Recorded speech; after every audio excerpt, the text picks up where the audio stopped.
শুভ সকাল বন্ধুরা, আশা করি তোমরা সবাই খুব ভালো আছো আর আমিও ভালো আছি। এটা কিন্তু শনিবার দিন রাত্রির রেসিপি, যেখানে আমি আলুর পরোটা তৈরি করছিলাম। এটা রবিবারে পোস্ট হয় বলে তাই তোমাদের সবাইকে জানালাম শুভ সকাল। আশা করি তোমরা সবাই খুব ভালো আছো আর আমিও ভালো আছি। ফার্স্টে আমি এখন ময়দাটাকে ভালো করে চেলে নিচ্ছি।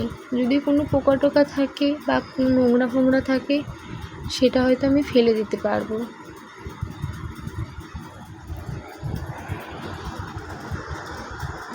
আর আমি কিন্তু অত ভালো রাঁধুনি না, যেহেতু মা রান্না করে মা জানে। এটা আমি এক কথায় বলতে পারি নিজের ইচ্ছায় করেছি। আজকে আমি বলছি মা আমি আজকে আলুর পরোটা তৈরি করব, তাই আমি নিজেই তৈরি করেছি।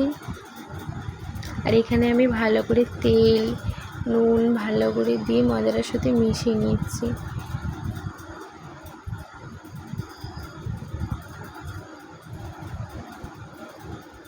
ভালো করে অল্প অল্প করে আমি জল দিয়ে ময়দাটাকে একটা মেখে ডো মতো তৈরি করে নেব।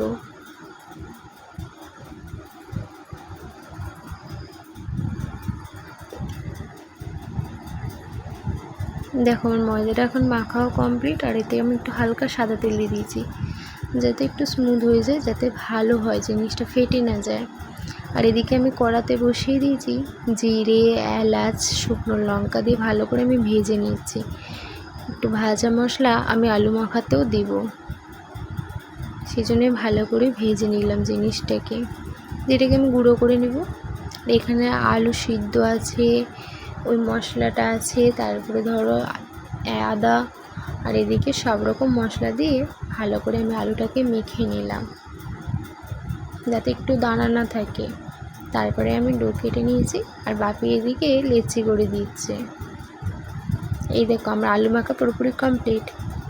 আর বাপিতে আমাদের মিলে এখন আলুর পুর রেডিও তৈরি করা হয়ে গেছে। আর এদিকে লুচি রেডি। বাই বাই সবাইকে।